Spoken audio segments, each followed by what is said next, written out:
Hello, welcome to our virtual seminar, Getting the Most from Adobe Acrobat, brought to you by the Practice Management Resource Center at the State Bar of Michigan. I'm your host today, Joanne Hathaway. All attendees are in listen-only mode without video activation. We do encourage your questions, so please type them in the Q&A pod. They will be answered either during or at the end of the session. Your questions can be listed as anonymous by checking that option inside the pod.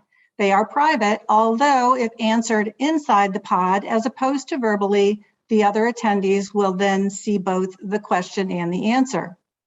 Also, we want to ensure you receive the materials provided with today's virtual seminar, sent by link in the reminder registration email sent to you today. We are so fortunate to have nationally recognized speakers with us, Dan Sigel and Pam Myers. Dan and Pam actually wrote the book on using Adobe Acrobat DC for the ABA. We are also pleased that we were able to secure a special discount code for you if you'd like to purchase the publication at 20% off its list price. I'll now turn programming over to Dan and Pam by asking them to share some information about themselves and also to share some information about the special book discount we've secured. So Dan and Pam, over to you. There we go. Hello and welcome. As you can see, Pam and I are here today to give you an introduction to some of the features you may not know about, or some of our favorite features in Adobe Acrobat, a product used by law firms, businesses everywhere. So welcome. Let me tell you a little about myself, and Pam will introduce herself, and then we'll go from there and begin the real meat of the program. I'm a practicing attorney. I wear two hats. I operate a consulting firm that provides workflow and technology consulting and training for law firms. And I'm also a practicing attorney with a practice focusing on ethics, professional responsibility, and appellate work. And I can be reached at this number. And I'll let Pam introduce herself. Hi, my name is Pam Myers, and I am a paralegal and also a consultant in the technology business with Dan. We have worked together for a long time. We actually first worked together when Dan was working at a different firm. And then about a few years after he started his own office, he called me and asked me to join him. And I was very happy to do so because Dan is one of the only other people I know that works in law that likes technology as much as I do. So welcome. And now what we're going to do is take you on a tour of Acrobat. Pam and I are the authors of a book called The Ultimate Guide to Adobe Acrobat DC. The second edition of the book was released earlier this year.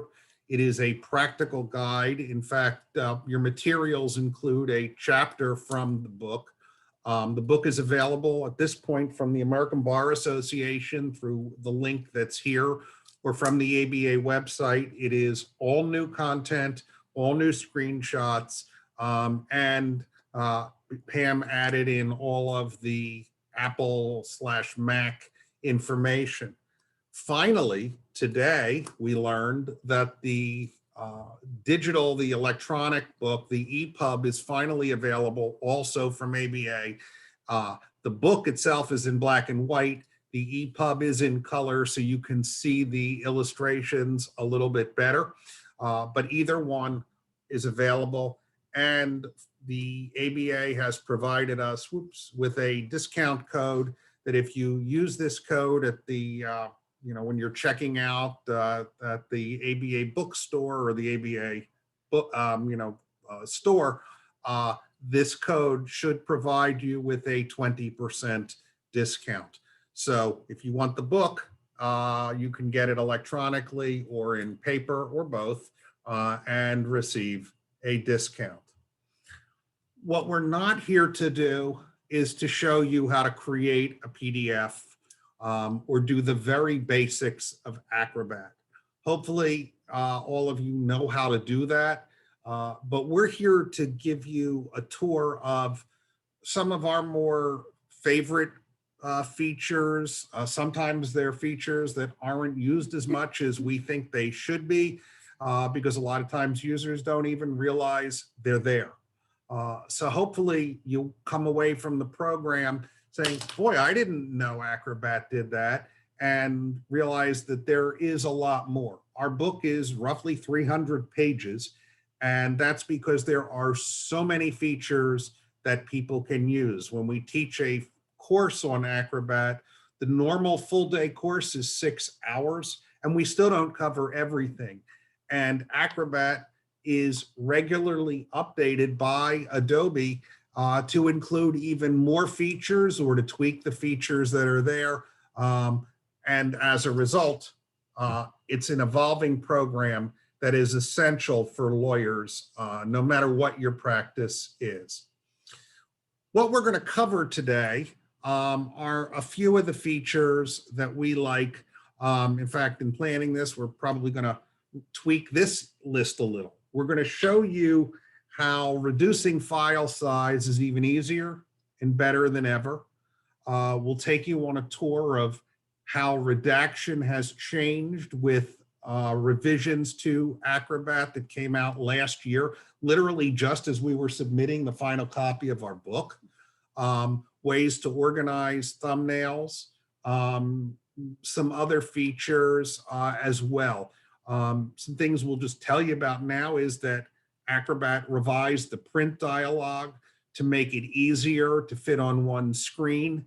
They did remove, however, the ability to print just the markups on a document where you would just type the text, let's say on a form, and print it without the document. If you go to YouTube and search my name, or you will discover that we put in a video that shows you how to work around it. And we're going to be adding more videos to the YouTube channel, etc.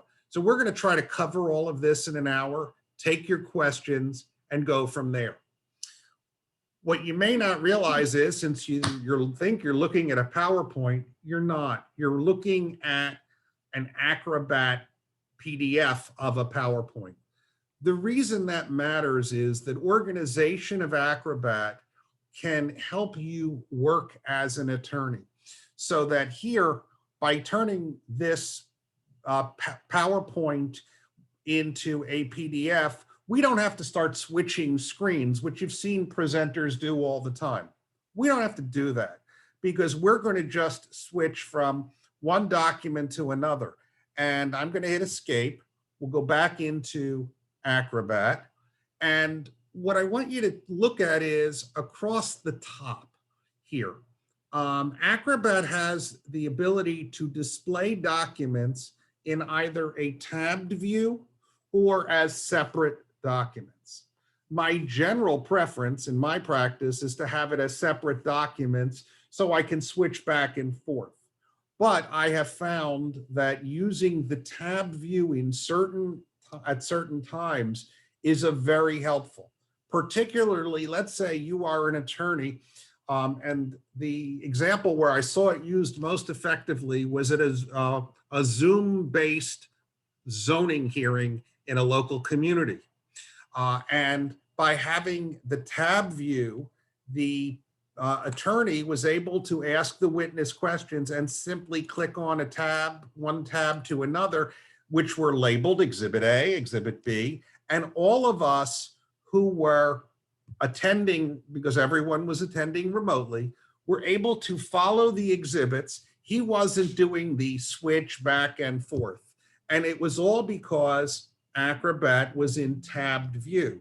And in that type of situation, or some others that you may come across, working in tabbed view is better. The other question always is, well, how do I know, or how do I switch back and forth? That's easy.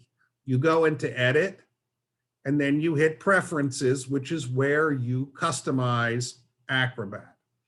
And right here in the middle of this window is the box that gets checked that says Open Documents as new tabs in the same window.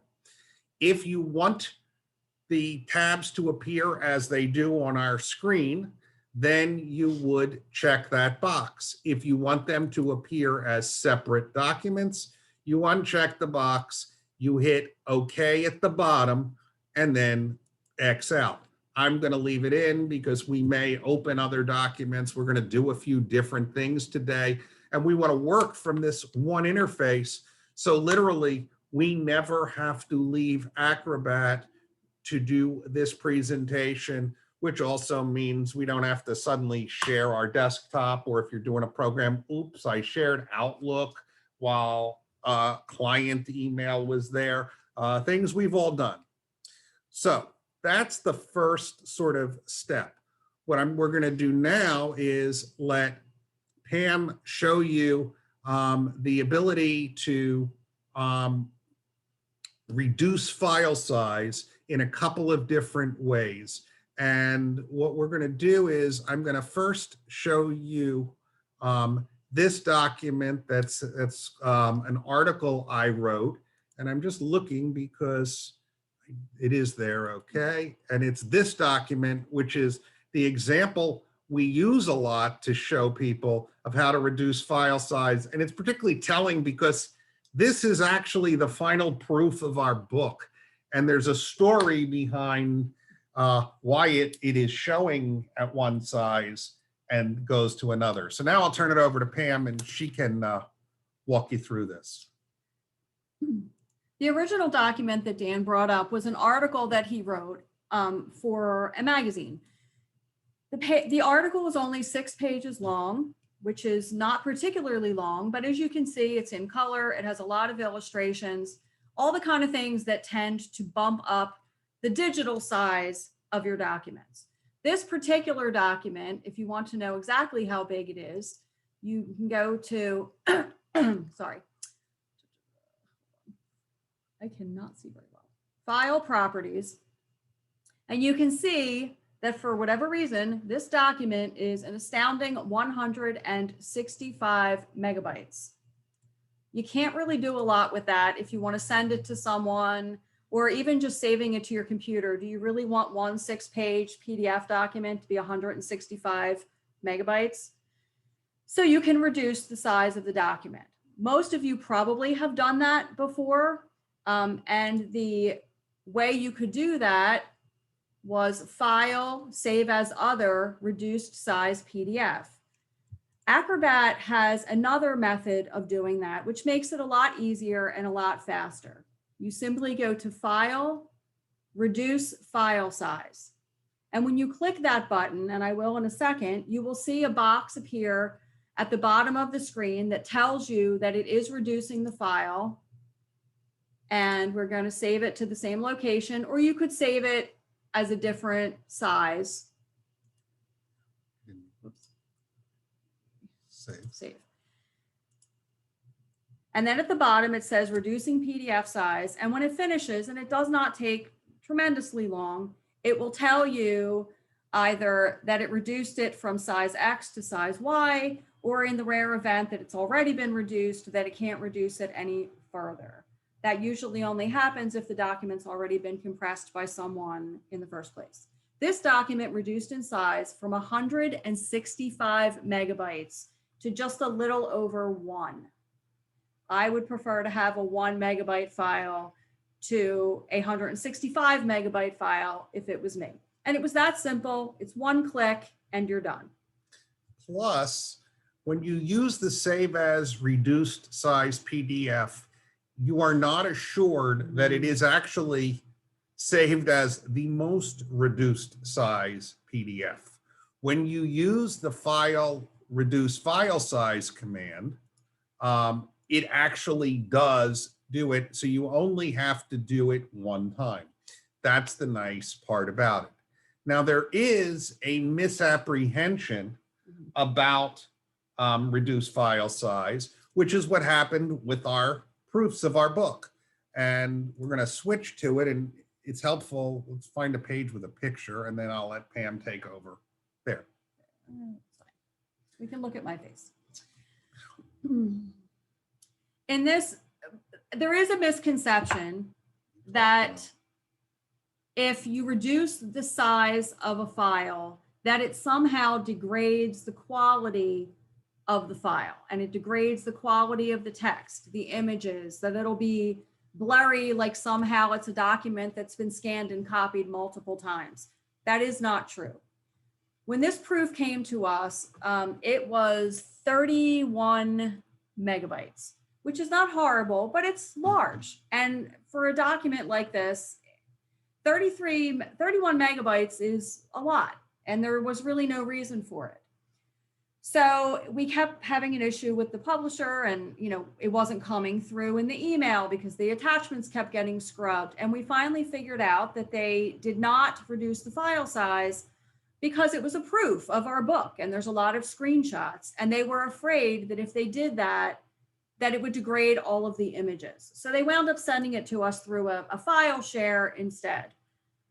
We had to explain to them that it isn't true, and we will reduce the file size now. And I know it's a little hard to see when you're on a Zoom on a screen that may not be that large, but it does nothing to diminish the screenshots or the images or degrades their quality at all. And it's because of what reducing the file size actually does. Dan and I have sort of talked about that in other sessions. This reduced from 31 meg to 4.5. We don't really understand how the file reducing works. We're not techie in that way. It's not compression and degrading of the characters. It's sort of, it's hard to explain. All it does is sort of simplify the file and how it looks. And you can see these screenshots are not blurry. They are not fuzzy. They haven't been diminished in any way. So you can feel free to reduce your file size, even if there are images attached. And I think you could see in the article that had a lot of full color photos and illustrations, and it was crystal clear when it was reduced. So you should not ever worry about reducing the size of your documents and ruining the quality of them. Pam and Dan, we do have a question for you. Okay. And it reads, if I have a document that has been filled out, can I use Adobe to make a new fillable document for someone else to complete? And then in parents, for example, if I have a POA that someone gave me that is completed already, can I use Adobe to make a new document without having to retype the entire document? And if you want me to reread that, I can. I think I get the gist. You can always take any document of text and OCR it, which means make it searchable text, and then you can move it through the file export feature to Word. That'll do it. If you're doing it as a one-off, you could turn that into a form using the prepare form field over here. There are a few different ways to do it, but our view is, yeah, if you're going to do a document more than once, there are ways to do it. We are actually in late August doing a program for the ABA on creating forms. So we'll be covering all of that in more detail than we're not really doing it now. But you can make, yeah, there's no reason almost ever to type or retype anything that's a document. And in fact, because of that, what I'm going to do is show you, change the order of our program to show you what is often what we consider like the worst example of an OCR document ever, and then go from there. Just as a quick side note, assuming that you said this was a power of attorney, assuming that it's a form that you like, maybe it's a power of attorney format that you think, God, this is great, I should be using this all the time, and you want to use it all the time, we would suggest the best thing is to OCR it, export it to Word. It may not come out beautifully formatted depending on who created it and how, but it's a good start. But if a document came from any Microsoft Office program, Word, Excel, anything like that, and it is turned into a PDF using Acrobat, when you send it back, it comes in almost perfectly. I would say most likely the document was created and then scanned. So again, your text may not be perfect in your formatting, but it's a good place to start. And in fact, what that question sort of brought up is this document, which when we first planned, or even when we sort of last planned this program last week, was not part of the program. But yesterday I was working with my associate here on an answer to a motion for summary judgment that related to a lease of a property, among other things. Here's the lease. But what's interesting is the issue is, what does the lease say about snow and ice? Now, with a normal document that you OCR, and I'll show you one here, this document, if I were to OCR it, and it's not OCR'd because you can't highlight any text, that's how you know, I'd be able to very easily go in, and we put shortcuts on our desktop here on the toolbar to be able to do things a little more quickly. But you can also just type in OCR and it starts and it brings up the dialog. And it'll ask me which file I want to use because I'm in tabbed mode. And it brings up the dialog. And I can do that. I can also just say recognize text in this file.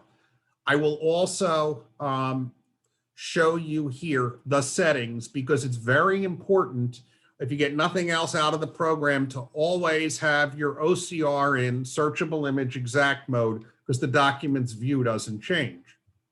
So that's the default in the newest versions of Acrobat. And once you change it once, it's always maintained. But when I recognize text, and for this 6 pages, it's going to be very quick and easy,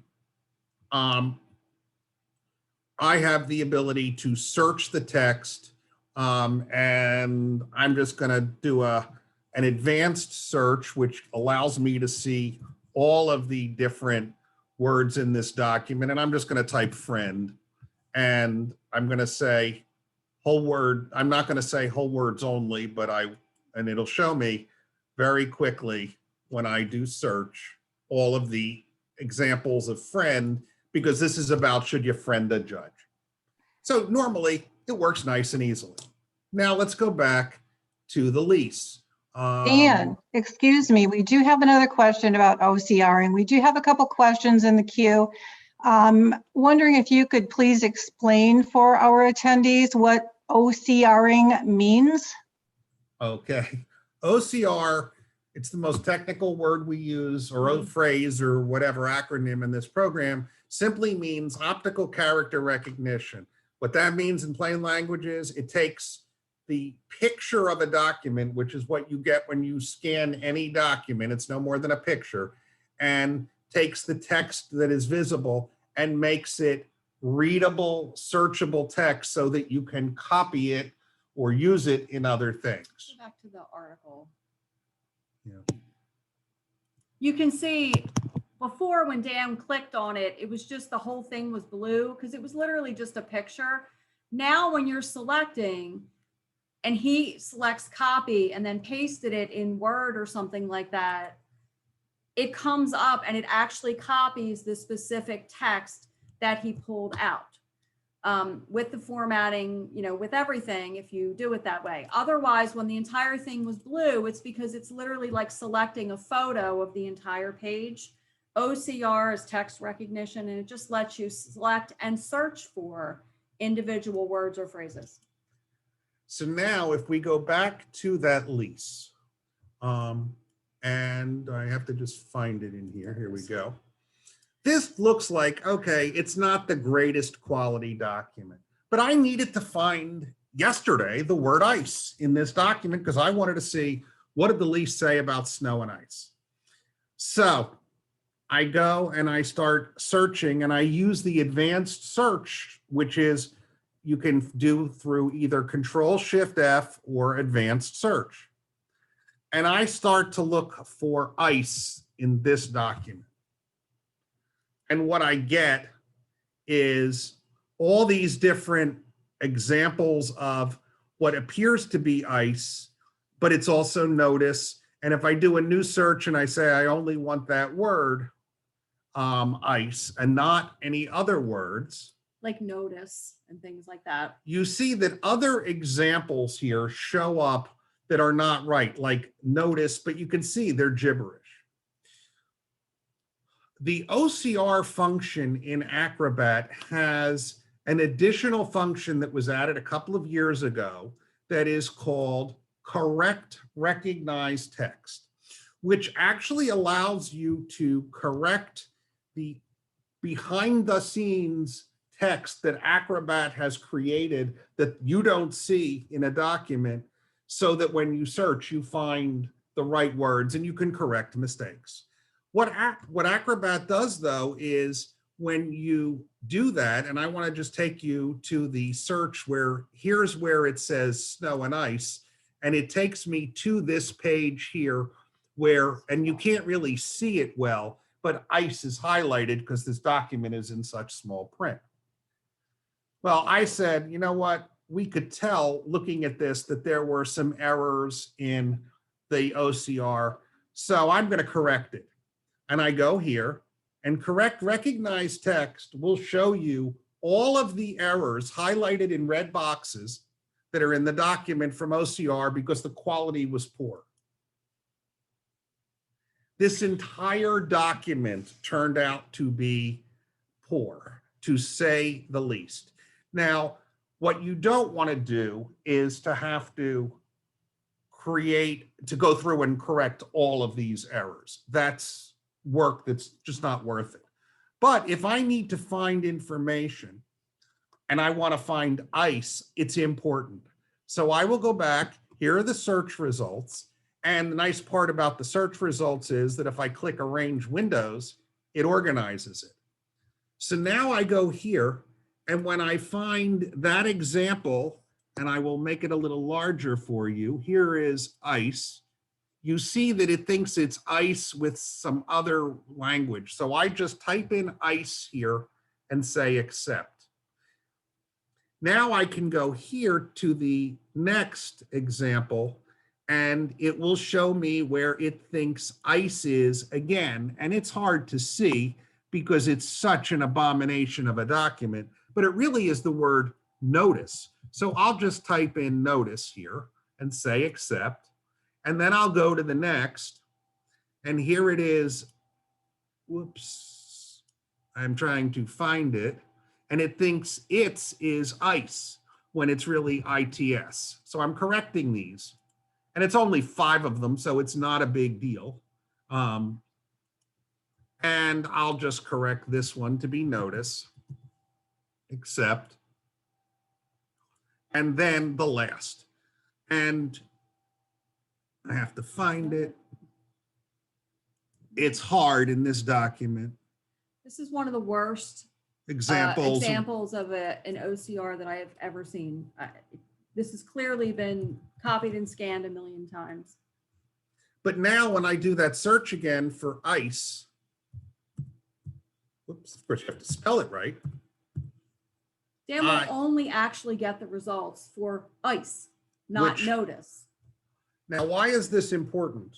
I'm going to switch to something that one of my favorite features as a litigator, which is the Acrobat's ability to do an index. And suppose I was at a deposition and I needed to find the word ice. Well, in one document, it's not so bad. But an index allows you to search multiple documents all at once. Now, Acrobat has the ability to do that sort of serially. It's very slow. But on the other hand, I'll close this and say, I want to create an index. And Acrobat in the tools says, oh, you want to create, there's an embedded index, which is in every document that's OCR'd, it automatically has its own index. I want a full text index. This allows me to search multiple, it could be hundreds or thousands of documents for a particular word or phrase, etc. I used this, the example that I'm going to show you is in a deposition where defense counsel began asking my doctor about my client's supposed use of alcohol and his being an alcoholic. Since he died of hepatitis C, alcohol was hugely important. And I was thinking, how did I miss this? So I had an index ready to go. I'm paperless. All my documents, which had been produced to him and to the doctor, were electronic and Bates numbered. And I'm going to create an index now. Through that feature, it just says create an index. And I'm going to call this Michigan Bar Program. Call it anything I want. Now, there is one key thing you have to remember before you create an index of your documents, whether it's one document or 100. Just like when you're indexing a book, it's looking for specific words to put in the index. If your document is not OCR'd and you have not run text recognition on it, it will not be able to find anything. So make sure that the documents are OCR'd, and you can do those individually or as a batch before you run an index. Yeah, you could say all the files in a particular folder or whatever you want. I want them all OCR'd, and you can set it as a batch, go home, come back the next morning, and they'll all be done. So I'm going to add in the folder that happens to be named index documents, and I'm going to select that folder. I could also exclude subdirectories. There are none in here. And I'm going to tell Acrobat to build this index, and it asks me to name it. We'll name it Michigan Bar Program. Now, this includes 8 documents, one of which is 842 pages. And these are actually the documents that I had with me electronically on a laptop during that deposition probably 10 years ago. So the other attorney asks about my client and his alcohol use, and I'm going, oh my God, did I just screw up and ruin this case? Did I miss something that important? If I had had the roughly 1,000 pages of paper, including this 842-page document, and began to look for the word alcohol in them, I would have never found it, or if I did, I certainly wouldn't have been listening to the questions from this other attorney who tended to sort of bend the truth a little in his questioning. But fortunately, I had the index. It was already done. And all I did was turn to my laptop, open up the index, which is saved as a PDX, as an X-ray file, not a PDF, and I put in the word alcohol. And this is finishing. So now I'm going to close this, and just so you can see, we'll go in here, and you will see that in this folder is a file called Michigan Bar Program PDX. I'm going to open it now. You could also simply open it by File, Open in Acrobat, and I'm going to just right-click, and I'm going to open this with Adobe Acrobat. And it brings up the same search dialog that you saw a few minutes ago, just for searching in the index. And I'm going to say, I want to search for the word alcohol. And I'm not going to say whole words only because I want alcoholic, alcoholism, all of those variations. And I just clicked it, and it instantly, you saw within a second or so, told me that the word alcohol or some variation appeared in 3 of the 8 documents 82 times. And then when you expand the documents, you can see every place where that word or a variation appeared. When I click on this, it brings up the document and highlights where in the document the word appears. Now, I was fortunate because this happened to be page 1 of 842, and it told me that he drinks alcohol rarely, has no history of alcoholism or drug abuse. Well, I was like, and I looked at some of the other references in here and discovered that they all said something similar. And as a result, I was relieved and could focus on listening, because if I'm searching for the words and everything, I'm really not paying attention. You don't multitask, you switch task. This allowed me to then, after he was done, ask the doctor, now doctor, turn to page X in your records. Can you explain? And since she was his family doctor for a long time, she explained that he had no history of alcoholism, and the record that lawyer was asking about was actually out of context or something to that effect. The index made that possible. So now that we switched gears a little, I'm gonna turn this back to Pam, and she'll talk about some of the other features. One of the things that recently came about in one of the updates, and the updates we usually try to mention to people, they roll out regularly if you subscribe to the Acrobat cloud version. If you buy a standalone product, you get your updates only periodically or when you upgrade your version. If you have the cloud version and you're paying monthly or by the year, you get rollouts all the time and you don't always get notice of them. You just open Acrobat and suddenly there's these new features. This was one of them. Anytime you make comments to a document, and comments could mean adding, a sticky note, it could mean highlights, it could mean, strikeouts, anything that's considered a comment. The comments pane will automatically open by default when you open the document, so that you know that there are comments to the document. You don't have to search for them. You don't have to wonder if someone made a comment. Anytime there are comments made, it opens by default. And you can see, if you've never really seen the comments pane before, it shows you everything that was done. These are all text boxes, sticky notes basically that were left on the document.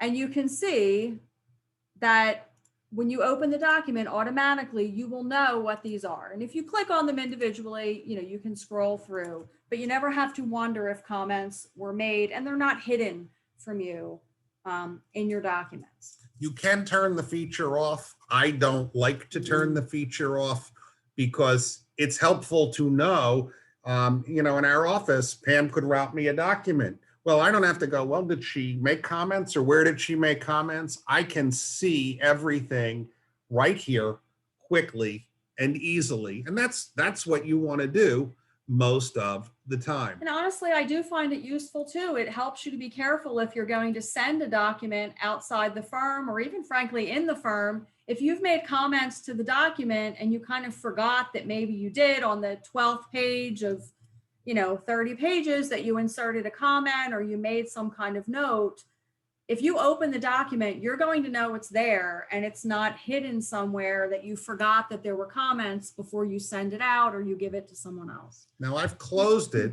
because we also want to use, this is the Constitution or the Bill of Rights, at least, and some other parts of it, so that Pam will explain the new way that you redact information. And this has all been OCR'd or text-based. So I can highlight text, for example, and if you highlight the text, you can now, instead of going into the redaction tool, you can simply right-click on what you highlighted and click redact. The only downside to that is now you can see that when that redacted, it redacted black with the word redact over it. Or redacted over it. If that is not how you want your redaction to look because you need it to say something else, you do need to go into the properties, which you can also get to once the redaction's there, and right click. You can see that ours is set as black. We have overlay text. We're going to change it to red. The overlay text says redaction.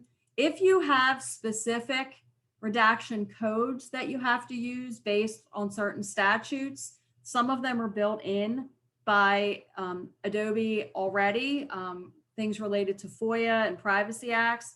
You can actually make your own codes, which is a little more complicated than this program. But if you need to change your text or you don't want any kind of text, you can do it here. And if you want to continue making redactions, you can click at the bottom, make properties default, and say, okay. And now going forward in this document, going forward in any document really, that redaction property will apply to any other redactions that are made. And the nice part is, for example, we have in Pennsylvania a requirement to redact certain documents. So there are certain codes that are used in many counties. We take those codes, create those codes as in the properties text, and then you import them and export them to everyone else. The one nice thing too that did not always apply is that you can see there's a blue pane right above the document that says there are unapplied redactions in the file. Until you apply the redactions and save the document, they will not work. The redactions do not exist. And they give you this nice reminder now that didn't used to be there, which is helpful. You can also select whole areas of a document, not just OCR text. You can see Dan selected a lot of the document that was just white space, that was in the middle of paragraphs. You can perhaps, instead of selecting particular text, just redact the entire top of a document if it has images on it, or you don't want to go line by line because the first 5 paragraphs of your page are attorney-client privileged or something like that. And you can do all of that just by right-clicking instead of having to go to the toolbar and search for the redact tool to find these things. For some reason is not showing up. But you do that, and you can do that. You can repeat the marks across pages, all pages, odd pages. It's very helpful if you're redacting, let's say, the facts Headers from documents or things like that, or anything that repeats page after page after page. You can select the top and you can redact off of multiple pages at once. You would apply the redactions and save the document. And you should always remember, we like to remind people that when you are redacting a document, and they give you a nice reminder that once you redact, you can never, ever remove those redactions. It is impossible, trust me. So you should always save the document as either start with a new document, or you can do what we always do, and we can show you that quickly in the properties. You make your default in Acrobat to always add the suffix redacted to the file name and create a document, because you don't ever want to overwrite your original document with your redactions. You get this nice reminder, and it also asks you at the time whether you want to remove hidden information like metadata and sanitize. You can choose not to do that or do that. It will remove comments, hidden data, metadata, things like that. And if you want to do that at the same time, you're applying the redactions, which can be helpful if you're producing. You can switch that little button on and say, okay. And I'm overly paranoid, so I usually make a copy of what I call the source document and only work from the copy, so that I'm not even working from the source document in case I accidentally screw up. But once I say okay, it'll ask me, it's a save as dialog, because it really wants to prevent you from making this stupid mistake. And here it shows you, here's the document with underscore redacted, save. Now this document is saved, and the content preparation deals with how it reviews the document. You don't have to worry about that. But now that redaction is there and it is permanent. Where it shows up, as Pam mentioned, is in Edit Preferences, and it is under Documents. And down here for redaction, it says Adjust File Name, and we always leave that box checked.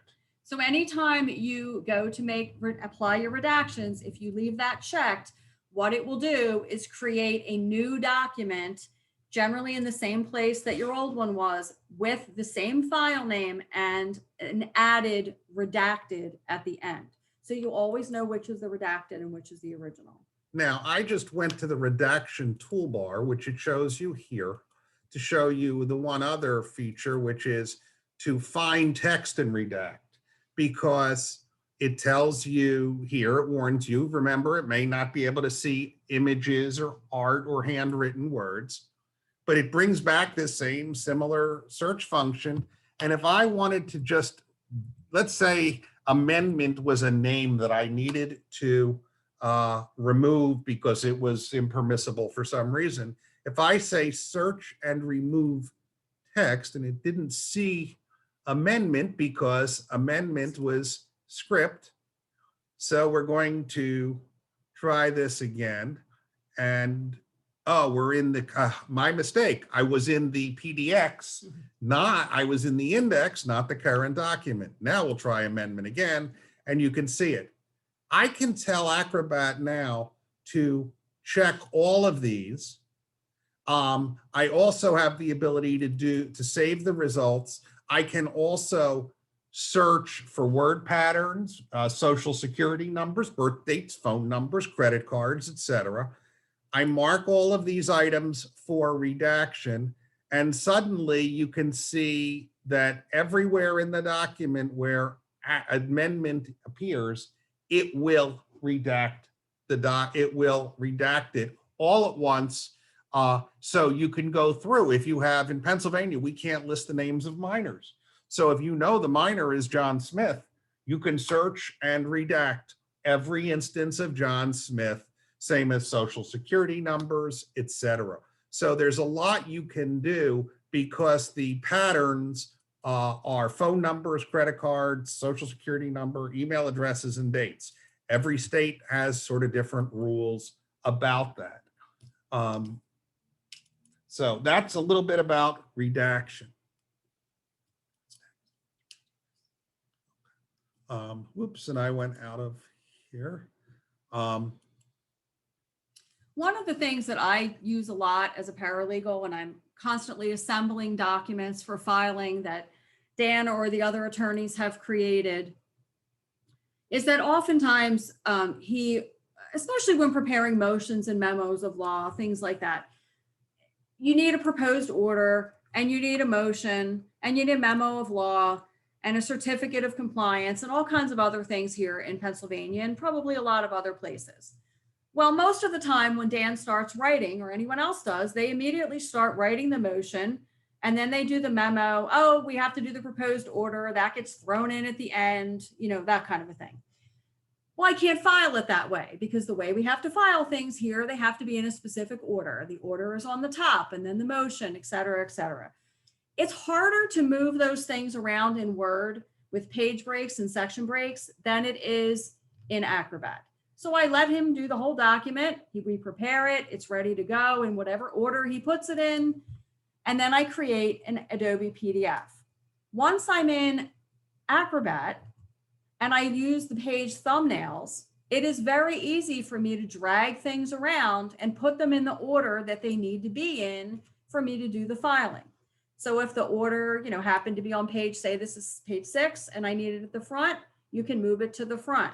I can also, delete pages from here if there's something extra. I use the right click and insert pages and insert the pages that I've already created that I have on my system all the time that are my electronic exhibit tabs, my documents that say exhibit A, B, C. I put an exhibit tab in, and then I can insert the exhibits from wherever they are in the file just by right clicking where I want it using the thumbnails. You can also insert blank pages. You can copy pages. So you can insert a blank page if you need that for whatever reason. I use them for various reasons. You can also just insert that page and type on it using the add text tool, exhibit A or whatever it is. You can edit PDF is where those tools are. It is add text, and you could type exhibit A. You do have many options for font size, for whether it's centered, whether it's bold. You can choose whatever you like, but you can use that just by going into the thumbnails. Now, if I had multiple exhibits, and I liked that page and I didn't want to redo it, I can make a copy of that page by holding down the control button and dragging. And then I can just change A to B. And then you can move that wherever you need it to be. If I go into the edit text, exhibit A is now exhibit B. And then suddenly I have 2 exhibit cover pages. And then I can import by doing insert from file, whatever the exhibit happens to be. But I do an awful lot in the organized pages with the thumbnails. It's a good way to move things around, copy things, make your document the way you want it to look. all by just going into the thumbnails. You don't have to merge your PDF documents, and things like that. It allows you a lot of control over how the documents are set up. I'm going to now show a feature that was added about 2 years ago to Acrobat, and most people don't know about it, but I want to show it because then from there we'll see if there's any more questions. It's called Actions, and actions are the ability to automate things that you do all of the time. On the toolbar, you have the Action Wizard, where you have custom commands and you have actions. And while the names may not mean anything, what they allow you to do is wonderful. So for example, I have certain items on here. One is Tech Show, which is an ABA event, and Joanne and I have spoken at Tech Show together. When I click the Tech Show action, it will start whatever is defined in the Tech Show and action and place it on the page, which was a date and it's add header and footer, and it shows you what was added, which was actually a footer I use as an elected official. But why is this handy?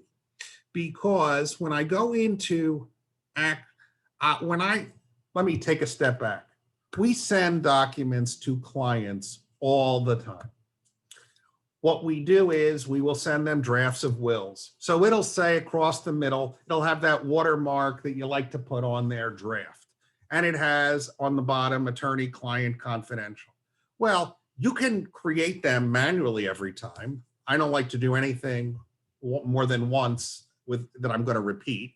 So you can create them, and in the edit toolbar, in the edit commands, you have the ability when you are creating headers and footers and watermarks, if you add them, you can also go into the dialog box and save your watermark. So I have one that says draft, and there's an example of it. I also have headers and footers that say attorney-client privilege, and you can go in and I have it saved as that. Well, I'm lazy. I really don't want to have to go into the watermark toolbar and then the header and footer. Actions allow you to put those items together and a lot of other options. So what do? Instead, I just have to find it here. And let's see. Should be on my toolbar. I believe it's this one. No, it's not on this one. So I didn't put it on my toolbar. Okay, not a problem. What I'm going to do then is go back to the toolbar, go to the Actions Wizard again. Let's find it. And then down here is Draft Attorney-Client Privilege. It's ready to go. I hit Start. Now, draft and attorney-client privilege confidential have all been placed on the document in one click.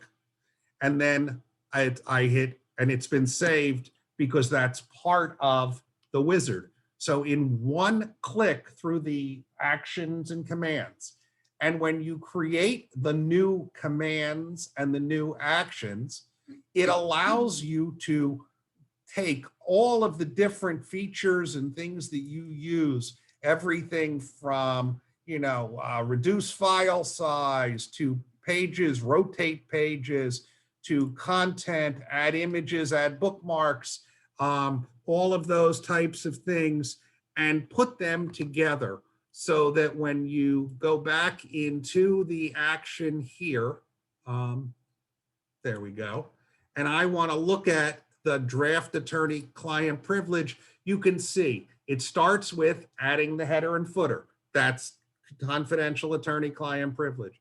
Add the watermark, that's draft, and save. So instead of me having to do each of those features, I just bundle them all together. You can use this to process multiple documents. It doesn't have to be one, because you can do this by files, by folders. You can do it through the scanner and other ways, but I don't do that. But it's great if you needed to do this to 50 documents in a folder, you can just say add the Jones folder and it is done. Now, before we show you or consider showing you some other examples, what we want to do is make sure that see if there are any other questions from Joanne, and if not, we'll cover some more, but for now, we're happy to take questions. Joanne? Yes, Dan and Pam, we do have a few in the queue. Okay. The first, is there a way to copy text from a PDF such that it will paste without the paragraph returns as formatting? In other words, I want to just paste the text and not the return prompts that start a new line. I want the program to which I paste it to simply wrap the text in its own formatting. The answer is yes. When you're going in, and let me show you. Let's go back to a document. We'll use, here we go. This document, and I'm going to copy part of this in here. Copy. I mean, we assume you're pasting it into Word. Yeah. You would just paste as plain text. However, if you were sending an entire document to Word or to be used in Word or something else, you would export it as text, accessible or plain. I always get them confused, but one of them does it without the page, the paragraph marks on every line, and one does it with. Trying to remember. I don't remember which is which. I usually have to look it up. But one of them will send it formatted with all the page breaks the way it looks, and the other will just send the text. So yeah, that if you're doing the whole document, if you're just copying, you paste as Paste special, text only. yeah, unformatted text. If you are sending an entire document, you use the export to text command, and it'll take you there. Wonderful. Okay, next question in the queue. I often encounter an error bad parameter when putting together a PDF, adding in signature pages, trying to delete/replace. Is it simply fixed by printing each of your PDFs using print to Microsoft PDF? So are all saved in the same format? That is actually an Acrobat programming issue. We have seen that at times. It is not a user issue. There are sometimes fixes for that. At other times, there are not. But what you do is, the first thing to do is go to Acrobat Help, which takes you online to help. The other option is there is a forum called acrobatusers.com where you will find answers to some of the more obscure problems. But the bad parameter is a particular one that creeps up not infrequently. Sometimes the cure isn't printing to Microsoft PDF, it's file, print, and as weird as this may seem, print to Adobe PDF, and that will cure your problems. Not always, but sometimes it will help. And that's why on this page, when you saw me scrolling through some pages with these red headers, do you use Acrobat Help? Acrobat's help is very good. And if not, Acrobat users or the Acrobat user forum really are very good places to start. And Pam and Dan, we have one last question in the queue. I'm interested in just using a draw, D-R-A-W, to edit a contract/letter, etc. What do you suggest? If you want to use the drawing tool, I use it occasionally. Sometimes if I just want to put a rectangular box around text or something like that, I will use the draw rectangle or draw like an arrow. If I want to, we actually have used things like that on images to highlight, some part of it that we're trying to point to. If you're trying to mark up a contract in terms of almost like a Word track changes, I mean, if it's only coming to you as a PDF, you obviously don't have the ability to track changes and things like that. You can use strikeout, which is one of the options on the drawing. You can strike out text and then add text. You can use comments. I do use the draw feature sometimes, only, to do things like you see Dan put around the Constitution. Sometimes I want to highlight something or use an arrow. You can highlight text physically, like a yellow highlighter using the highlighting tool if there's something you want to call out. But I would think if you're trying to edit a document that you're sharing back and forth with someone and it's only a PDF, you're probably going to want to use these tools in combination with comments, because if you highlight something or strike out the text, you're going to need to explain why and what you're doing. Yeah, and then there is, and takes about 15 minutes to do the whole explanation. If you Google the word Adobe Acrobat round trip, you will see that there are ways to take editing and commenting and really move them back and forth. But it's called if you Google it, you'll find the Acrobat word round trip. It sounds weird, but it works. And it's a great way to send things for commenting. So you're not just sending with track changes if for some reason you don't necessarily trust the person you're sending it to, which I'm sure never happens to any of us. We all get along with opposing counsel anyway. So there are no further questions in the queue. Well, I hope it was helpful. Again, if you're interested in getting the book, the bit.ly link was at the beginning of the program, and there is a 20% off code, ALTA DCA, and you can get a 20% discount from ABA, and the ebook is available. If anyone's interested, I hope that you find it useful. It's a very good desk reference. It's got a rather good index that we had nothing to do with, so we thank ABA for creating that. But we hope you enjoyed the program and you found something useful that you didn't know before. And if you need anything, please feel free to contact us. Well, wonderful. Thank you, Pam and Dan. With that, I'd like to thank both of our speakers today, Dan Sigel and Pam Myers, for a wonderful program. And of course, thanks to all of you for attending.